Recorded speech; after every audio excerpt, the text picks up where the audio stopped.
Hi, it's Derek Redman here today with today's Red Talk, and I'm not actually going to quote a quote today to make sure that was right. I wanted to actually start by wishing all the fathers out there, young and old, a happy Father's Day. If you are watching this from a country where you celebrate Father's Day, well then, from me personally, I'd like to wish you all a fantastic and happy Father's Day.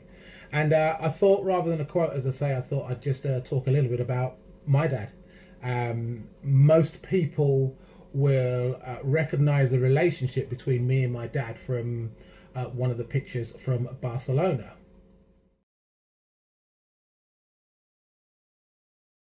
Yes, that famous picture. However, one of the things that I find that people tend to do is they look at that photo and they see a picture of me and my dad, and they always say, oh, you know, after that incident, you know, that must have really brought you and your dad closer together. Well, the truth of the matter is, to me personally, that picture depicts the relationship me and my dad had way before Barcelona. You know, I was very fortunate to grow up in a family where both my parents, were together. They still are together, even though my mum does say after 50 odd years of marriage, when my dad first asked her out, she turned him down a couple of times, and then her friend said, oh, go out with him, he's cute. So she goes, I'll tell you what, I'll go out with him until I find something better. And if you speak to her now, she says she's still looking, but hey, that's my mum for you. But no, the relationship that I had when I was growing up was great. You know, as I say, I had both my parents were around. I had the utmost support from my dad and I did my mum as well, but as my dad as as an athlete. And I remember as a young athlete, my poor sister Karen, who's a couple of years older than me, used to have to put up with her summer weekends of being carted around the country to these boring old athletics tracks when we used to get out the old plastic chairs and with our picnics, and mum, dad, me and my sister would be there, and I'd be racing, and Karen, bless her, just had to endure these weekends all over the country while I was racing. So I had great support from my family, but as time went on and I started to get a bit better and I started to travel, I was fortunate that my dad was self-employed, and he was able to come along to most of the athletics meetings that I attended, and I'm talking international as well as national. And he became a bit of a figure around the athletics circuit. Well, for many years, people thought my dad was my coach, and he never was my coach. He was my number one fan, my number one critic, my advisor, my security, my gopher, you name it, my timekeeper, sometimes around the track and holding a stopwatch, you name it, my dad was there. Although officially he didn't coach me, but he did advise me. And I get asked a lot, where do I get a lot of my mental strength from? Where do I get a lot of my confidence and all that sort of stuff? And I have to say, a lot of it was due to the way that my dad was with me when I was younger, and a lot of the words of wisdom that he gave me. And again, some of you have heard me speak. You may have heard me laugh and joke, and I always say that my dad is a bit like Yoda. Not that he's short, green and hairy, but he is full of some unbelievable, just little bits of information, wisdom, as I refer to it. And I do refer to and quote a lot of the little things that my dad has said to me over the years, and I share them with people, whether I'm standing on a stage behind a camera and a computer, that staring into a computer these days, or whatever it be. And if you are able to lock onto any of my sessions one day, then you will hear me, I guarantee you, quote something that my dad has said to me that still to this day resonates with me, and I use and I now pass on to other people.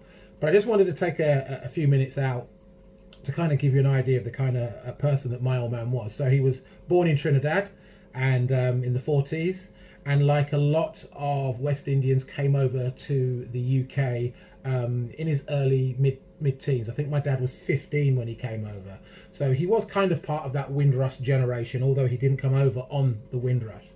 And there's a story that I share sometimes. I used to share it quite a lot in high schools, and I want to share this story with you because it kind of gives you a bit of an idea of the person that my old man is, and a lot of that has rubbed off on me.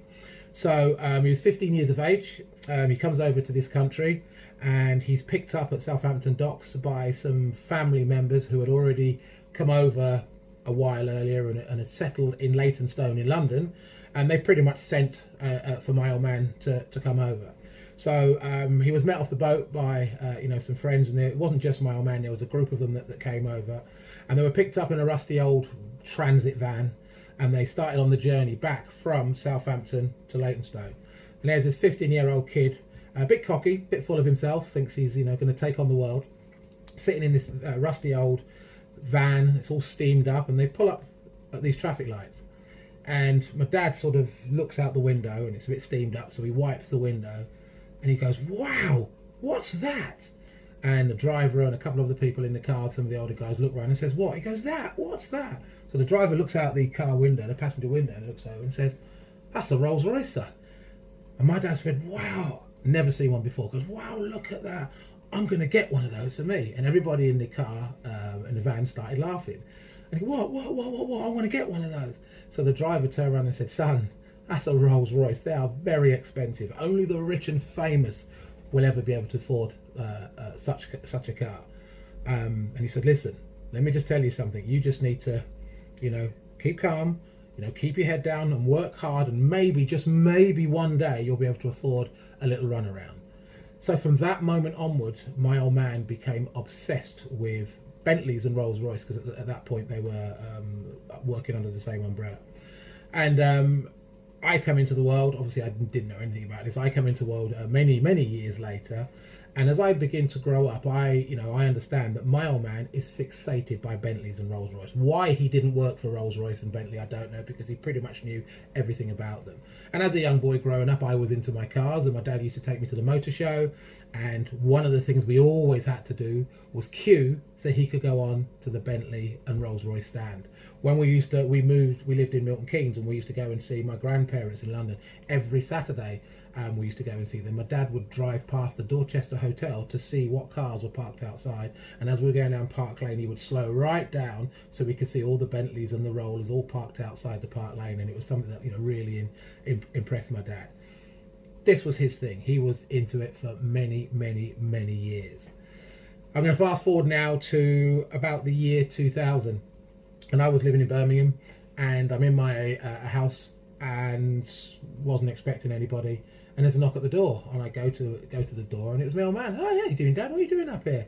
And I said, "Oh, come in," and he went, no, come out here. I said, "What?"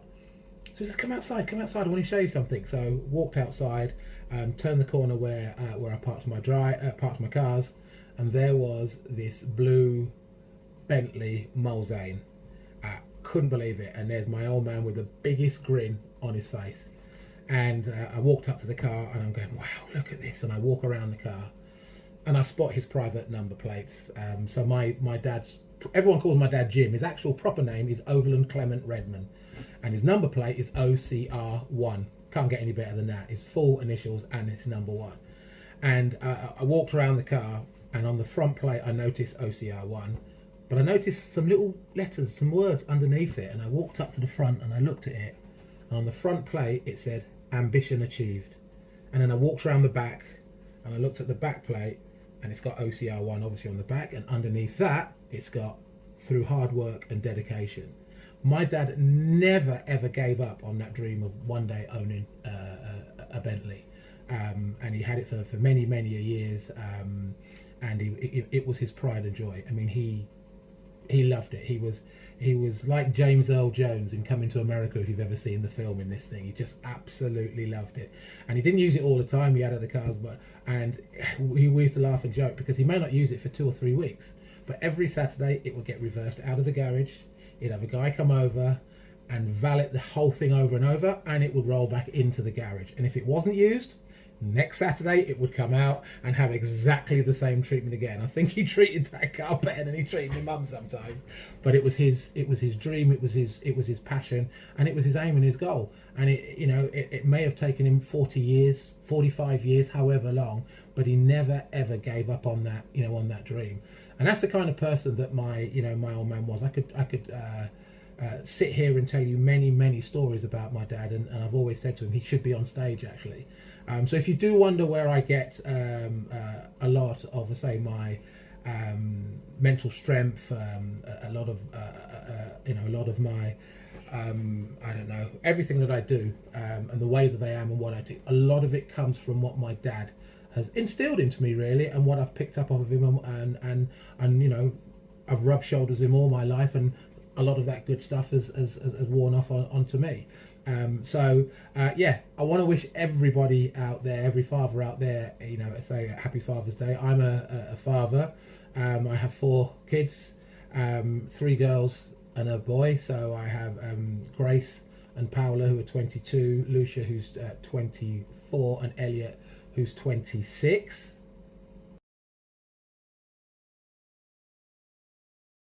That's my bunch there, and thanks to my 26-year-old son, during lockdown he's made me a granddad. So he has a little girl, Aria, and she was born 8-9 weeks ago, and this is what she looks like. So I am not only a father now, I am a granddad, and hopefully I don't look it, but you know I am. So happy Father's Day. I hope you enjoyed this little insight to my father and what he's kind of done for me. But you know, as far as I'm concerned, he's the greatest father in the world. He's one of the greatest people in the world. And again, if you know me, when people ask me, you know, who's your heroes in life, I have 3 heroes: Michael Jordan, basketball player; Daley Thompson, who's a British decathlete, far as I'm concerned the greatest athlete that's walked this earth; and the third hero of mine is my dad. And again, I've gone on record in saying that many a times. He's a great man. He is still with us. People always ask me, is he still with us? Yes, he is still with us.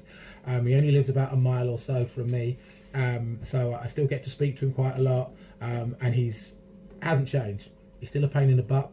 Still tells me what I am doing and what I'm doing right and what I'm doing wrong. Still thinks he knows best, and you know what? I wouldn't want it any other way. So have a great Sunday, everybody. As I say, happy Father's Day to every father out there. It's not the easiest job in the world, but you know what? It is one of the greatest jobs in the world. I'll be back tomorrow with a normal Red Talk. So until then, stay safe, stay alert, and yeah, have a great day.